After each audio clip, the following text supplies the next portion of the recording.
Hello, you guys, and welcome back to the Priestess Perspective. I am your host, Hot High Priestess, and I'm joined here with the most exciting guest ever. It is such an honor to have her here right now.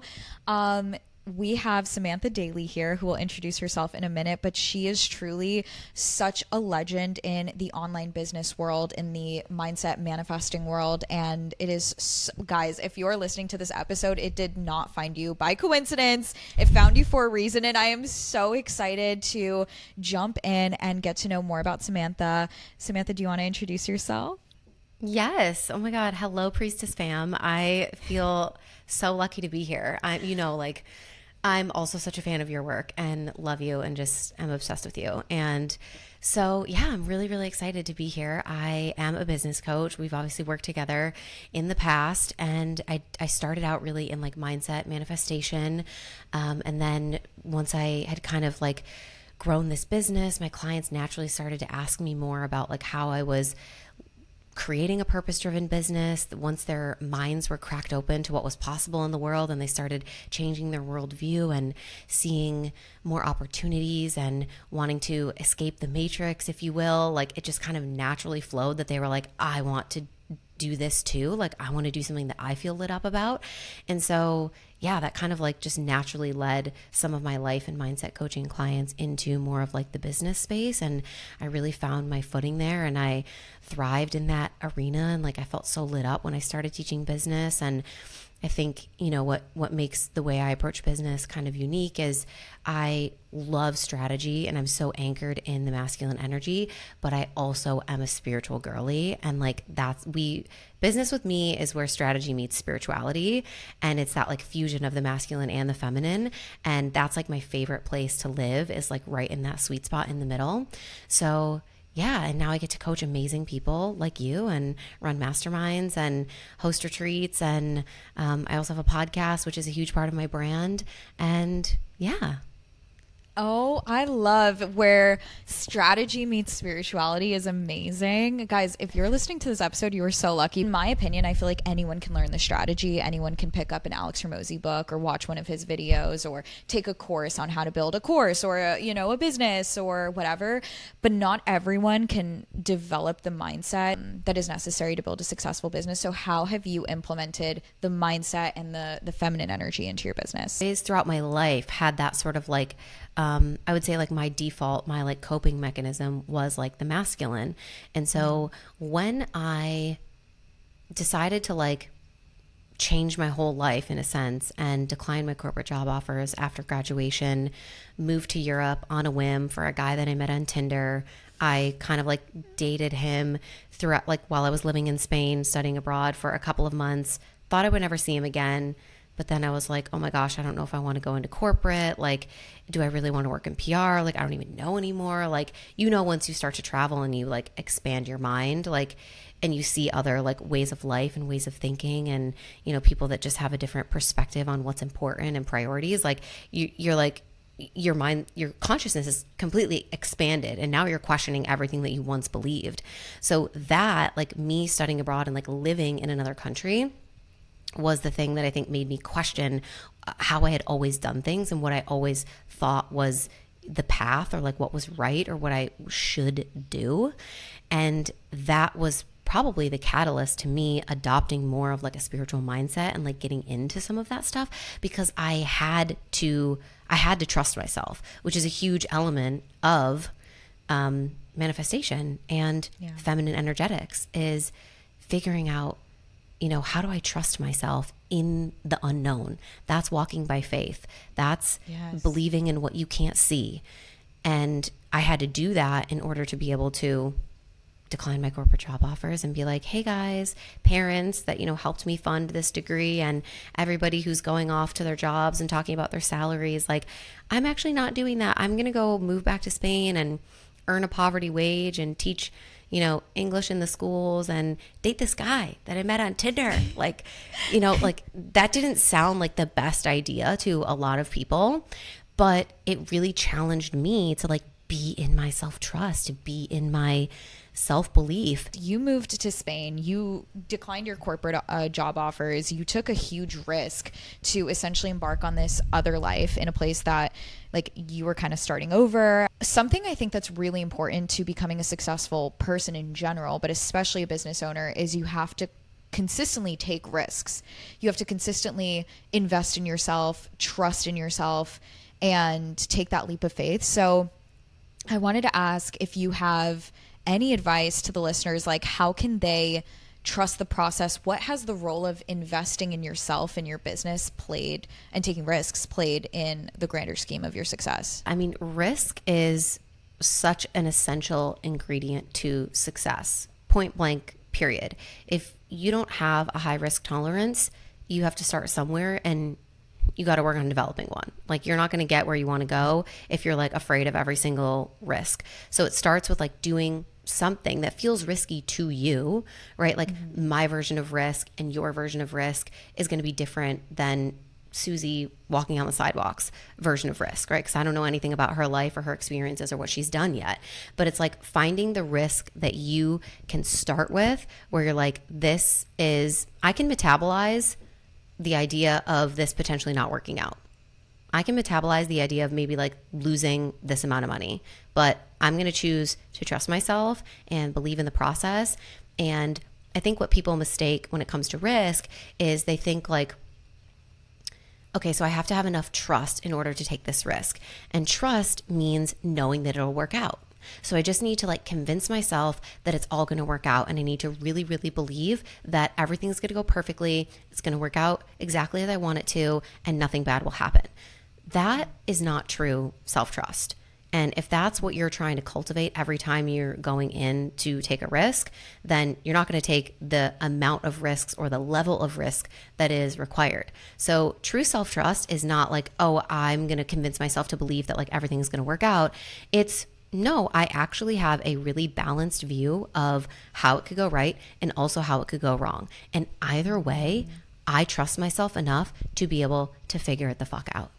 I believe that I'm intelligent enough, resourceful enough, I have enough wisdom in my life that I would be able to figure out what the next best step is. If this all goes to shit, I still trust that I would know what to do, that I would find a path, that it would be figure outable in some way. That's what you need in order to be able to take risk. So maybe, you know, if you're someone that wants to invest in yourself and it feels really scary to spend money on your personal growth or your mindset or something, and you start with something like Sarah's Manifest Magic workshop, right? It's not a lot of money, but it can feel like a lot of money, especially if you're not used to taking that level of risk. And so it's like, okay, that's a great place to start. Do that and see what happens. And trust that you have enough intelligence, wisdom, and resourcefulness inside of you to figure it the fuck out. If it's somehow, for some weird reason, because why would it not work out for you? That's actually such a good way to put it. And I feel like everyone listening right now is like, oh my God, this is it. Like, in order to have the capacity to take risk, it really just comes down to how much do you trust yourself to figure it out? How much do you trust yourself to invest in yourself? And I think like it does start with those like small investments that you make, like whether it is that trip to Europe that you take, whether it is studying abroad, that's a risk, you know, whether it is like going off to college or whatever it is, you know, or going to a networking event that feels scary. There's risk that isn't monetary as well. And for some people, that risk is posting on TikTok or posting on Instagram for the first time. You're risking your ego. You're risking how people will perceive you. And it's truly just a matter of, do you trust yourself? Do you believe in yourself enough to take this risk? And we've both, as 7-figure entrepreneurs, like taken so many risks, especially like monetarily, like whether it's investing in business coaching or, you know, mindset coaching, whatever. And at least for me, and I'm sure you can relate, and I'd love to hear your experience. For me, when I invest in myself, I always make the investment back and then some, because it isn't even what I'm investing in that is causing the growth. Like, of course it helps, but It's really just that I chose to believe in myself to that degree that makes me move that differently. Would you It makes say you the trust same? yourself more. Like just taking the action. I always say this to people when they make what feels like a big investment for themselves. And I'm not saying that it's not a big investment. It's just like everyone's at a different threshold of their risk tolerance of what feels big to them. But let's say you join like a business mastermind and it felt like a big chunk of money and there's this risk involved and you want to get an ROI. It's like you already have half of the results that you're hoping for just by signing up. Like when you click pay, like I don't even need to tell you anything because you've already expanded, because your self-trust is growing deeper roots in that decision to actually step forward and say, hey, universe, look at me. I'm doing this thing. I believe in myself enough to put money behind it. Like I can make this happen. You're shifting your identity in that exact moment of like, I'm the type of person that deserves this. I can get a result on this. Like I trust myself to get the return on the investment. Like I don't need like whatever's in this course. Like I hope it's amazing. I hope it's great. I hope it expands me, but also like I'm the ROI. You know, like me believing that I'm going to get something out of this, me like showing up to it and putting in the work and choosing to say like, this is going to impact my future. That's your ROI. And I think that's like another element of what's required when you're investing in yourself is not just like, oh, can you like take the risk, but it's like, how do you show up to that risk? Like, what is your mindset once you're in it? What's your perspective of what you're going to get out of it? You know, I when I was in Egypt, I was with Shoshana Raven. She was on the trip, and so some of your listeners might know her if they're like in the business coaching space.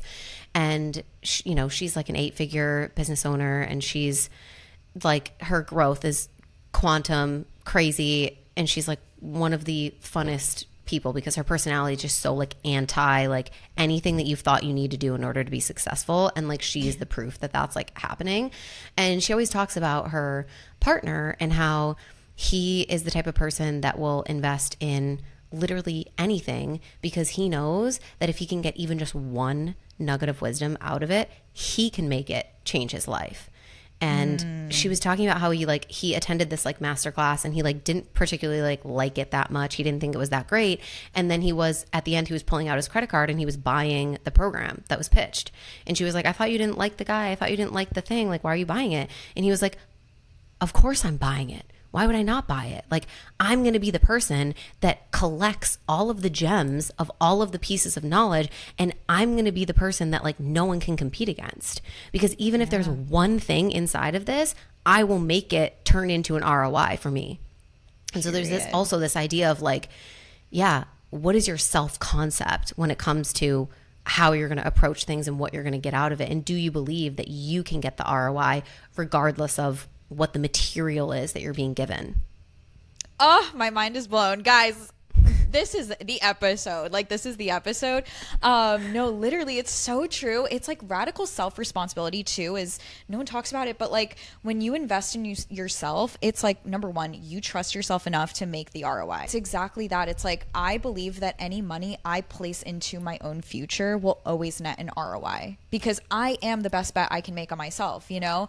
And I will hold myself responsible to make the ROI on this. It's not the course's fault or the coach's fault or, you know, my college's fault. Like at the end of the day, I am going to make this investment worth every penny. And at the end of the day, you're leaping into a new reality. Like when you make a huge investment that gets you to say like, oh shit, this is so scary. Like I am shaking as I purchase this.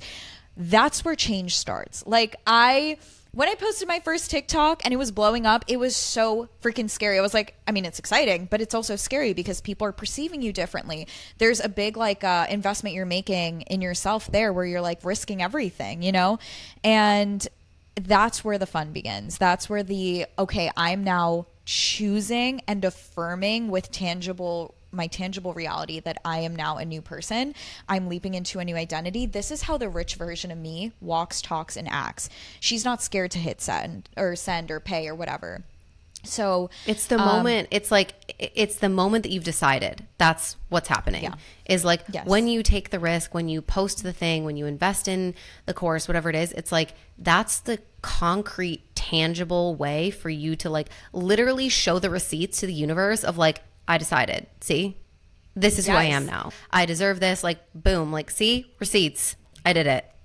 I deserve this. I think that's the thing no one talks about. I have so many friends, I'm recently post grad, who are living at their parents' house, and they're like, I really want to move out, but it's a huge commitment. It's a huge risk. It's a huge investment to like spend money on my own apartment. And I'm like, but you deserve it. And if you knew you deserved it that much, you would be willing to make it happen. So how much do you believe you deserve the thing that you're desiring?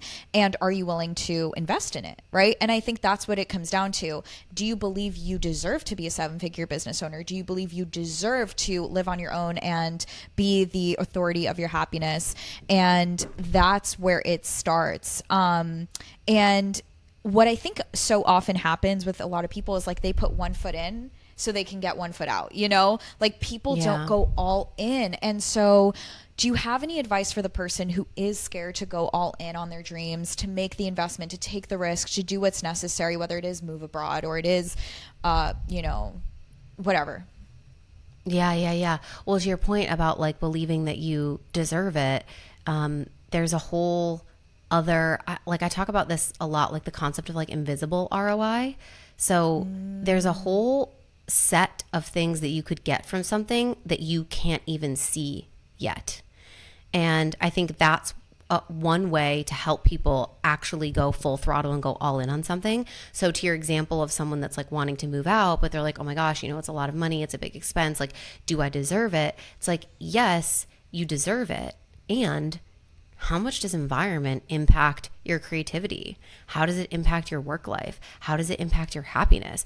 And what could potentially happen for you when you are feeling so much more inspired and lit up on a daily basis? You could have a whole new download for a business idea, or your career could like take off, or you could meet the love of your life because you're walking, talking, moving through the world happier because you invested in your well-being. And you didn't expect that by paying to like move out of your parents' house that you were going to fall in love or get the promotion or have the amazing business idea. But like that's part of the invisible ROI of believing that there's something else in it for you. Like when I bought my house, when I bought my condo, I remember it was an example of feeling really stretched. Like we were talking about, like, oof, okay, like this feels like a big investment. Like, wow. I'm like actually a real adult. Like, I don't know if I am. Like, can I handle this? Like responsibility, mortgage, like all these things.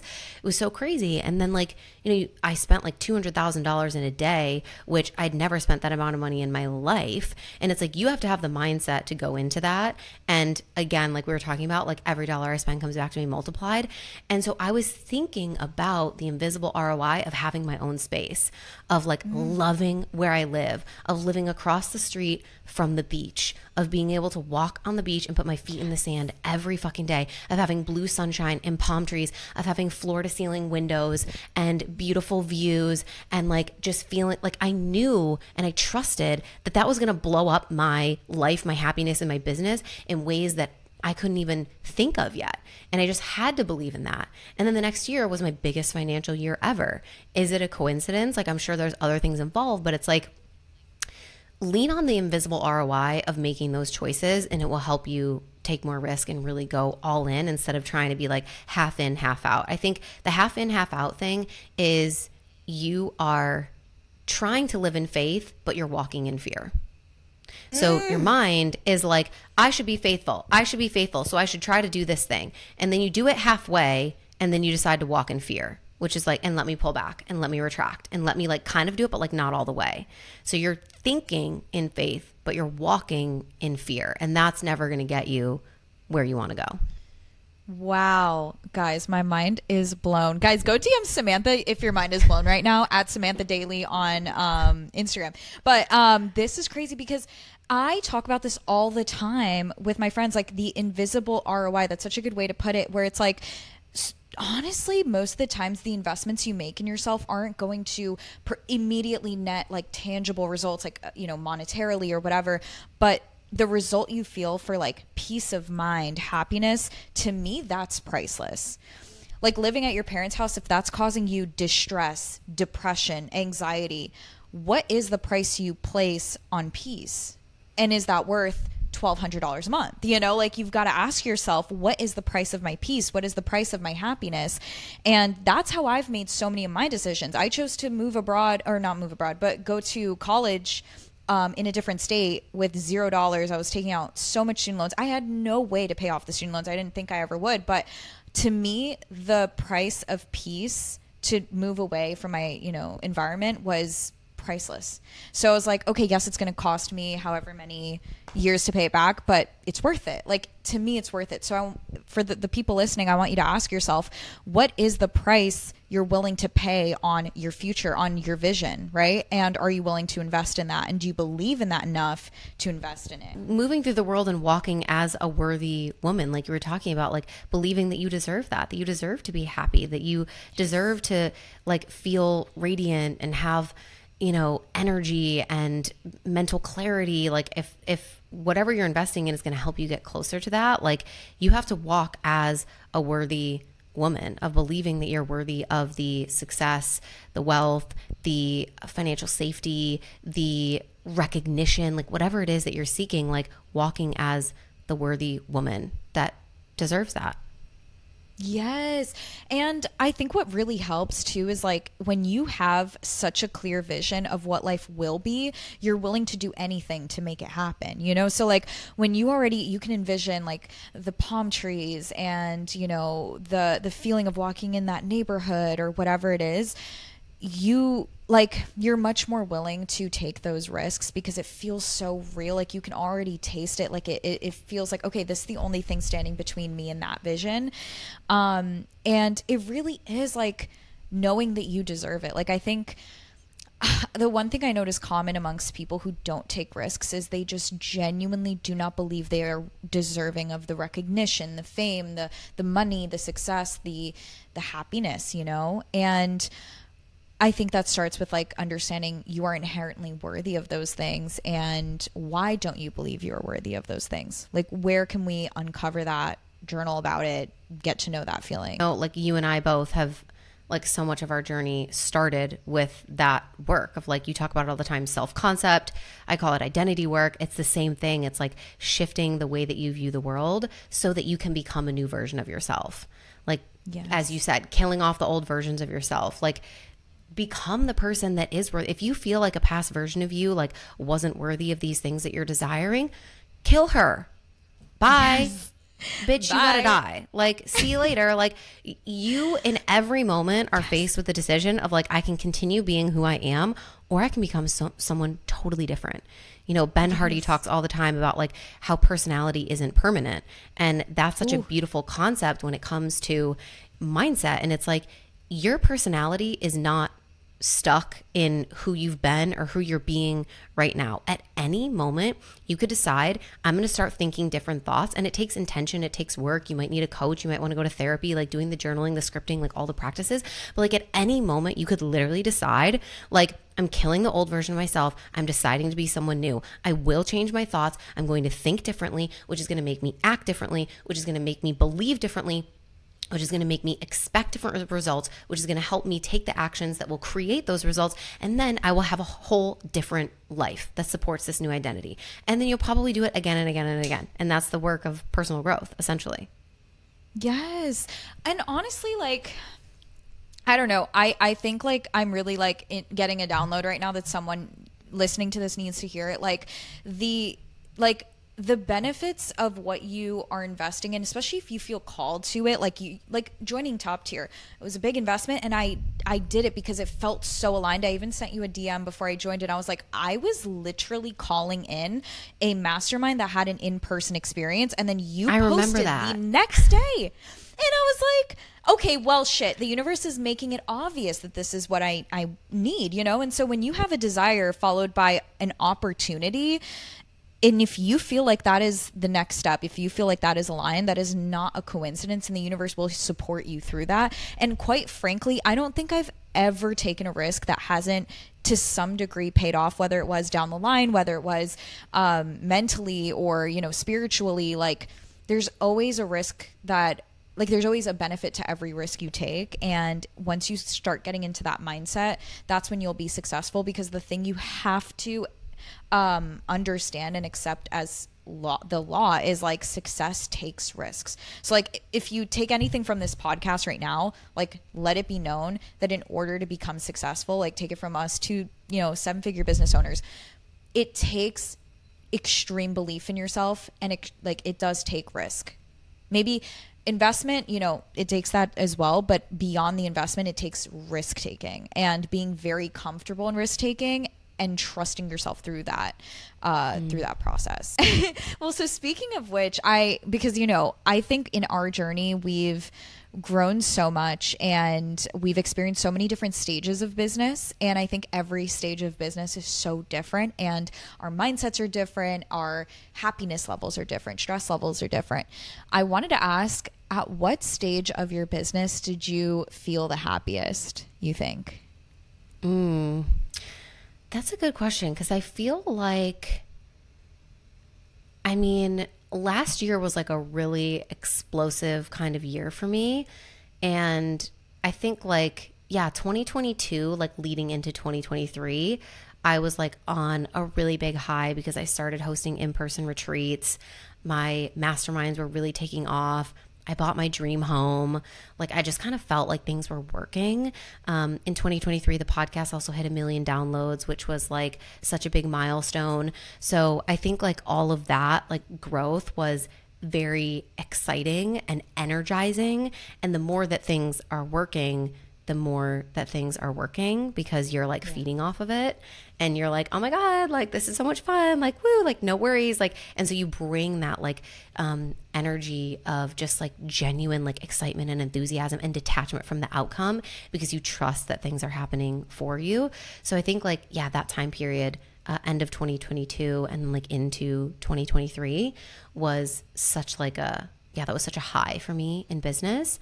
I'll say like where I am right now in 2024, I'm calling it my like soft CEO era, coming down off of like the high of like so many things that happened in 2023, and then having kind of like a really tumultuous end of the year personally, and having some like really challenging things happen that just sort of like broke my spirit a little bit.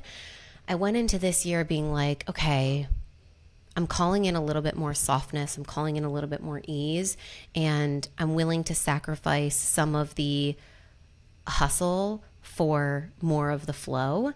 And so I do feel really happy in my life and in my business right now, but it's like different than what it was in that like previous era. It's more like peace.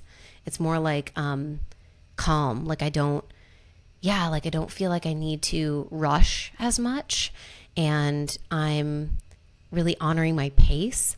And I just feel like really happy and content with my body of work. And I think I have valuable things to say, and I love my clients, and I'm putting beautiful things into the world. And I love myself, and I love my relationship. I've been with my partner for 9 years. We live in our dream home together on the beach. Like it's just like contentment sort of like, I don't feel like I need to chase and compete as much, even if it's just like competition with myself, which is always like healthy. And I love that. And that, you know, I'm sure I'll go through another season where that's like totally my vibe.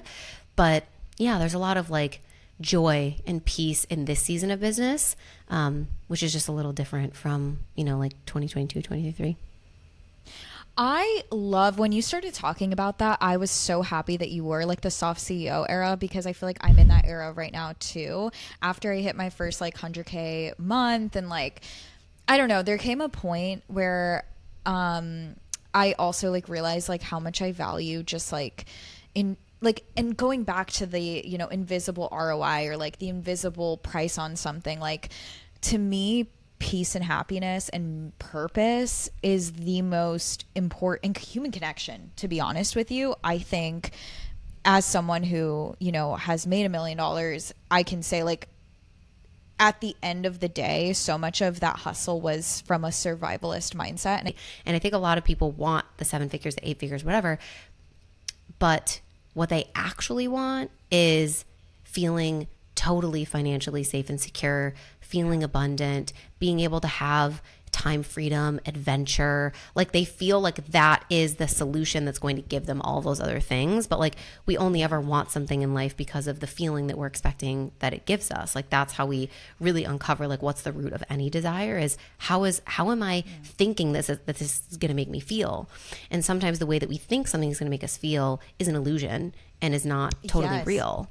And so sometimes you have to find out that it was an illusion in order for you to then get recentered on like, oh, maybe I actually really value this, or like maybe this is the main priority. It's like that Jim Carrey quote where he said, you know, I wish that everybody could become rich and famous so that they would, you know, discover that it doesn't make you happy or it's not the answer, whatever the quote was. But, you know, sometimes we do have to be on our own paths. And I think as much as you hear people say like, oh, it's not the money, it's not whatever, it's like, well, sometimes you just have to fucking figure it out for yourself, don't you? Yeah. And it's very easy to say like, it's not about the money once you have the money. Like you have to, we have to recognize like the privilege in that, which is like, oh, it's so easy now to be like, oh, like more about like the human connection and the time and the adventure. It's like, okay, because we can afford the vacation and we can go, you know, with our partner to Europe for summer and do these things. And so there's that element to it of just like being really real with ourselves.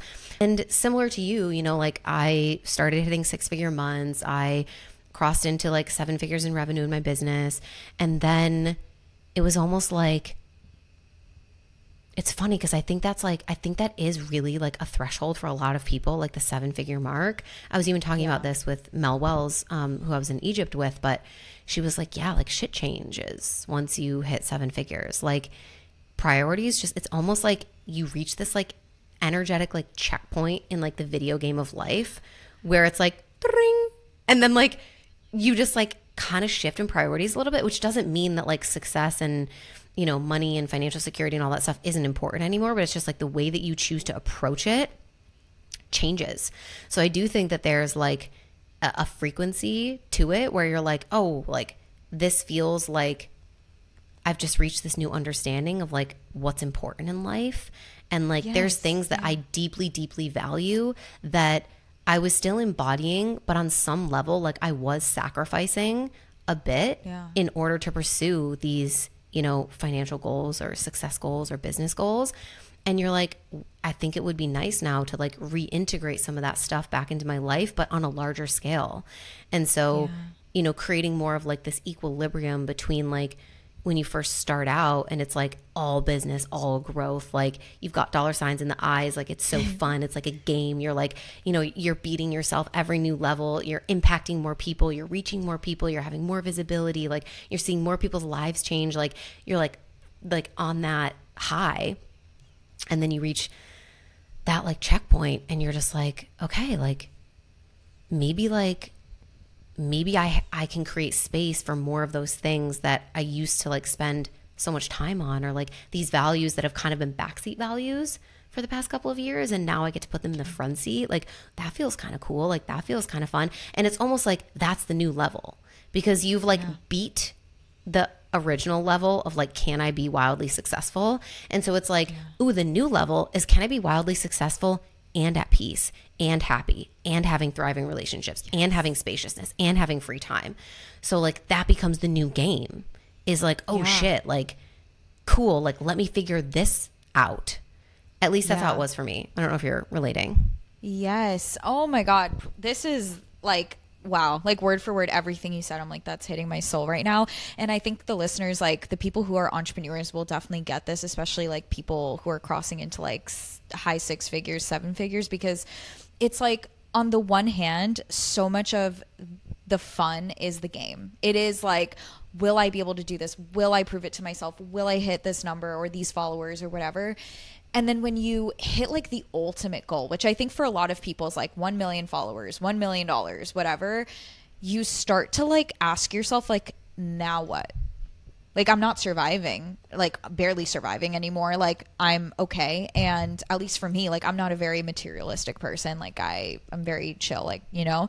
And so I'm just like, okay, what's the goal now? And you never think past. I think for me, at least, I never really thought past like, okay, when I hit some figures, okay, well, am I 10 million, like what's the next goal? Yeah. And like, do I even want that? Because, you know, we can conceptualize very easily what 7 figures can do for our life, but I've never thought past like that. Like, okay, what's the next million going to do for me? And I think that's like a really interesting question. And in a lot of ways, like, business changes, and then you have to ask yourself, you're like, do I actually want my business to go past this level? Like, and that's why I asked the question of like, when were you the happiest? Because I think for me, honestly, I mean, I'm happy at every stage for different reasons, but I think I was the most like high on life when I was like in like the 15K to 20K per month range, where I was just like working for myself, and like it was the first time I ever saw money in my bank, and I was like, this is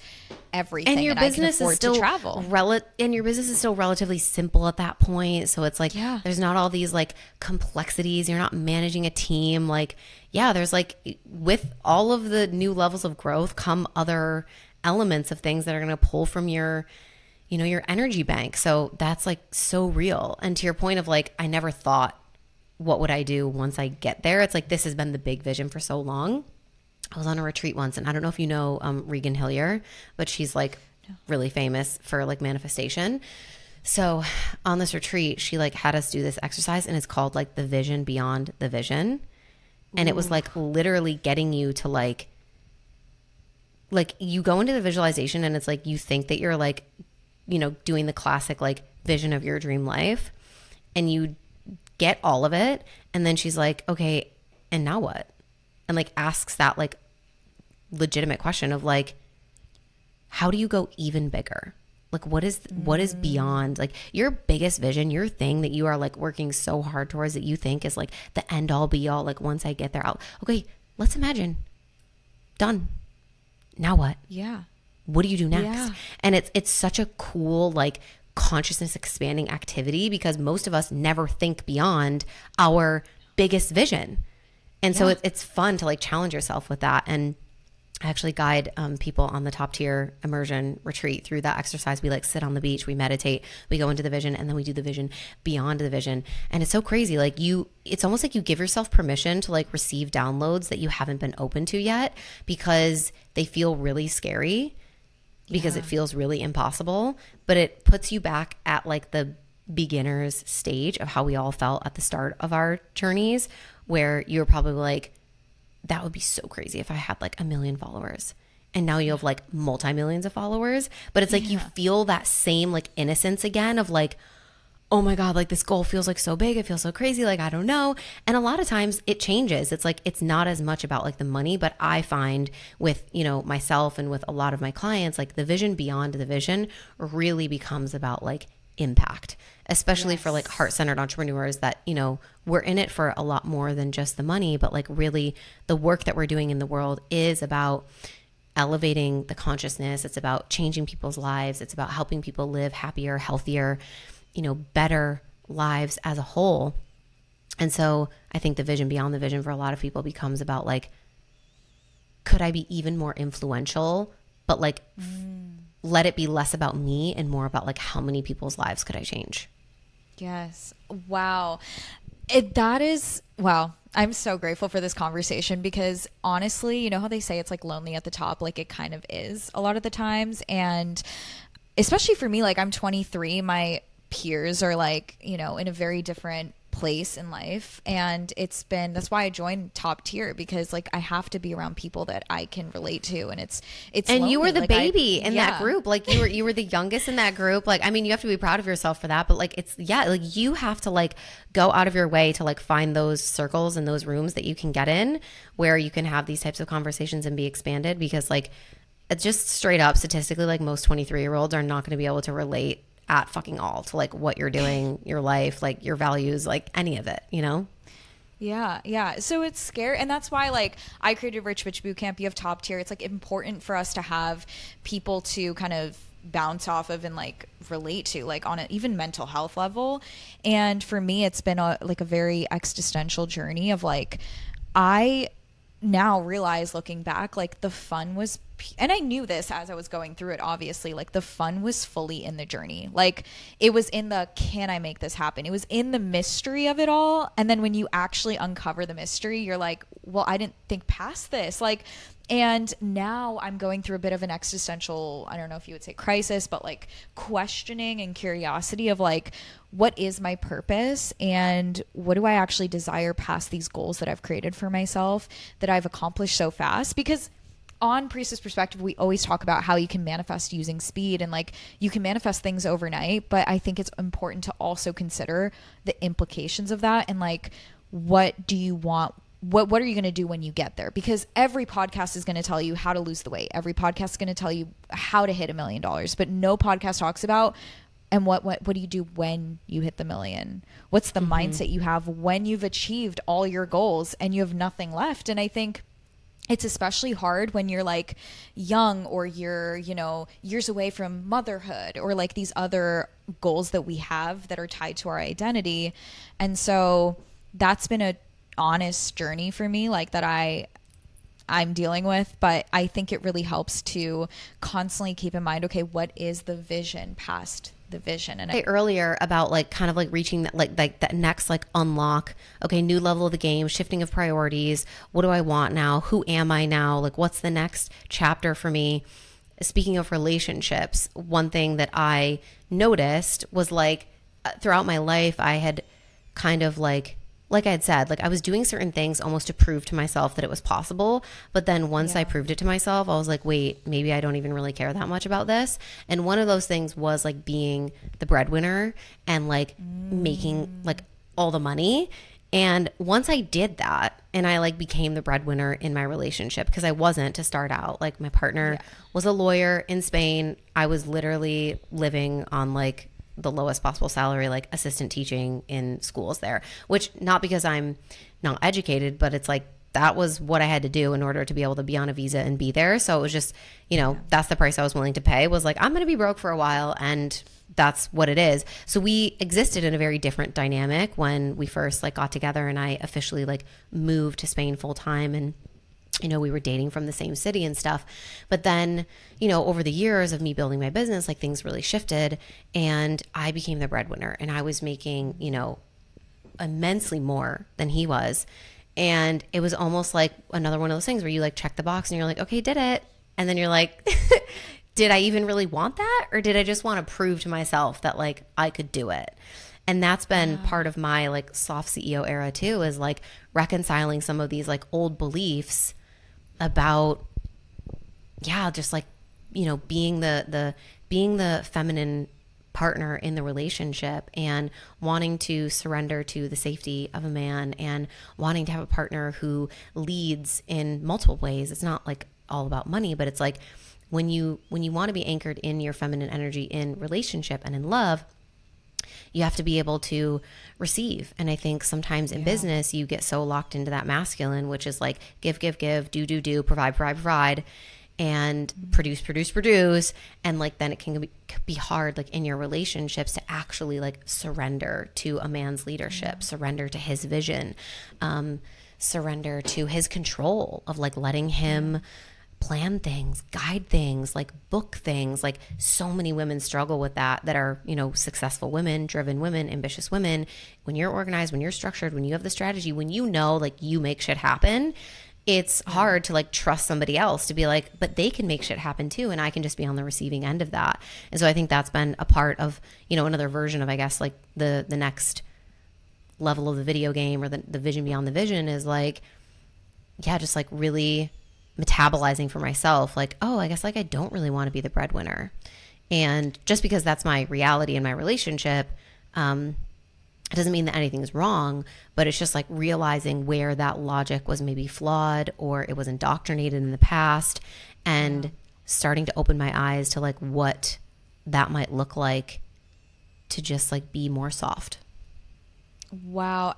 You did a podcast episode on it, I think, and it was really, or like mentioned in a podcast episode, and it really resonated with me because I feel like and I think like it's maybe in the history of society, a relatively new concept that like women are becoming breadwinners and becoming more successful, significantly more successful than their husbands or their boyfriends. And I'm curious, I actually wanted to touch on this in this episode because it's like something I can't really talk about with other people because they don't relate. But like, how has, you think, like impact or being a successful woman dating, or I guess you're with a committed partner now, but even in that case, like, have you noticed that has influenced maybe your business? And like, do you have advice for women who are, you know, successful and maybe are the breadwinners in their relationship? Like, how do we navigate that as business women? Yeah. Yeah. It's such like a delicate balance because I think like where, you know, more and more women nowadays are prioritizing their career, and that's why marriage is getting later.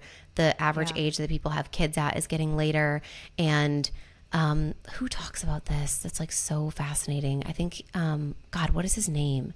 That like British guy. I can't think of his name right now, but he was on the Diary of a CEO and he talks about this a lot, and he like tall poppy syndrome, like whatever. But like people always get up in arms about this because we are like, you know, we feel like we just arrived as women in society of like, we can finally do shit on our own. Like we are beating men in university degrees, in education, in, you know, career positions. Like we are finally like winning.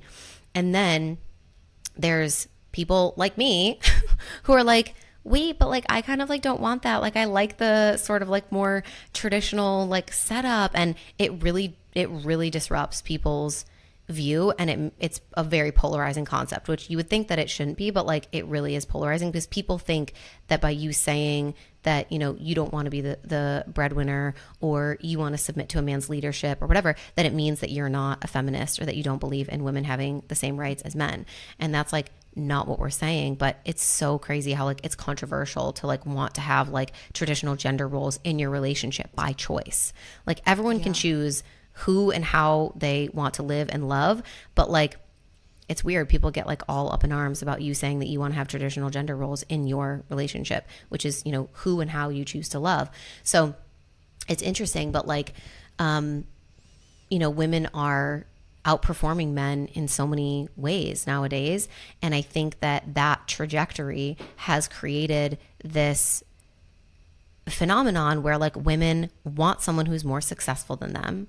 If they like, there's a lot of people that just desire that. Like, I want a man who's more successful than me. I want him to make more money. I want him to be the breadwinner. Like, I want to feel surrendered in that situation of like knowing that he has the, you know, our financial safety, like on lock, and like I can contribute, and I want to contribute meaningfully, but like I don't want to bear the burden and the weight of like, you know, our life and our the sustainability of our lifestyle is like on my shoulders. I think that's a very like, it's very counterintuitive for a feminine being to be able to hold that. And I will totally admit like that's been a huge challenge for me. Like it sucks. I'm not going to lie. Like I said, I don't want to be the breadwinner. I don't like it at all. I don't like holding that weight, that pressure, that burden. And there's so much mindset work that I get to do now to even being in the situation of being the breadwinner, like change my mind about what that means and create like a less pressurized situation for myself.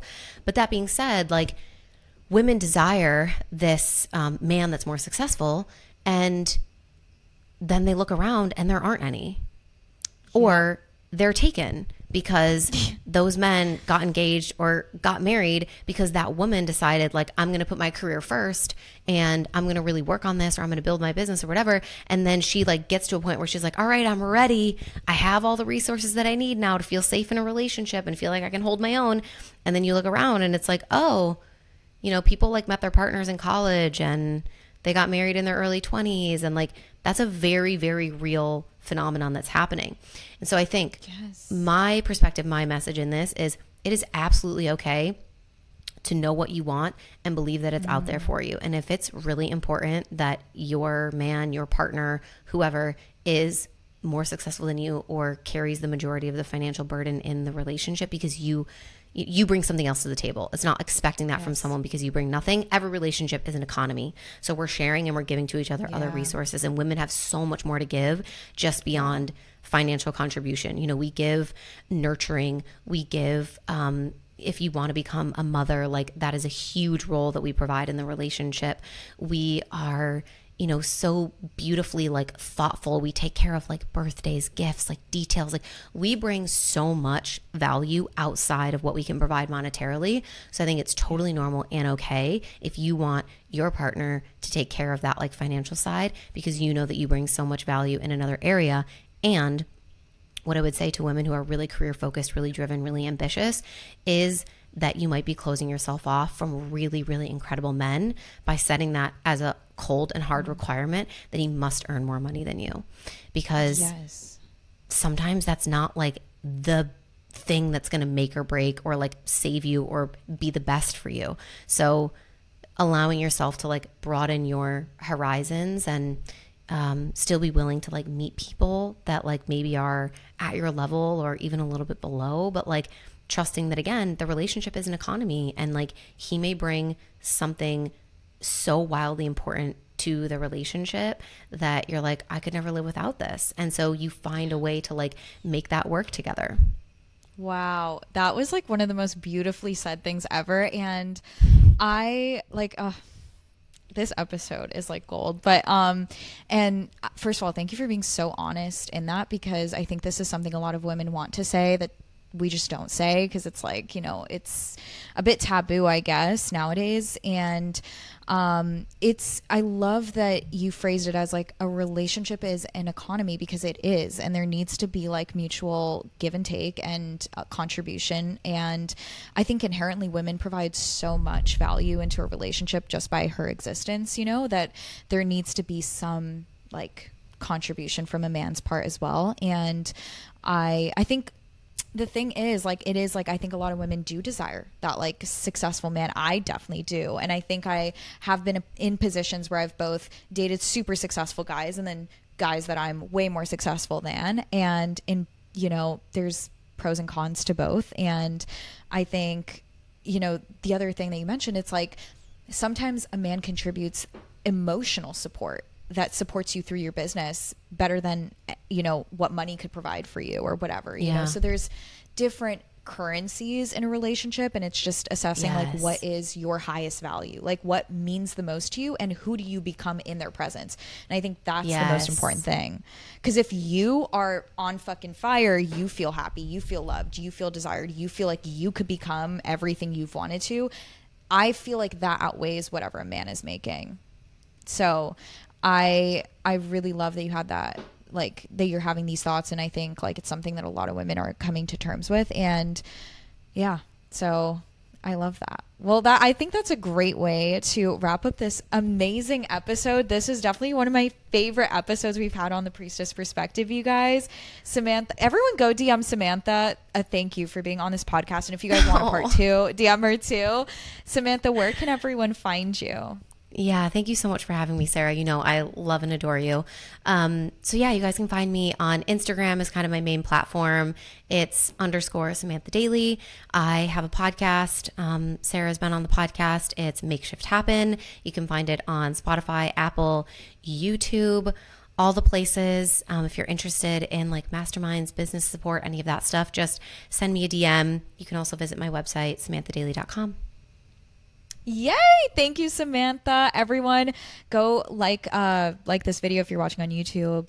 Rate the podcast 5 stars, and thank you so much, Sam. Okay.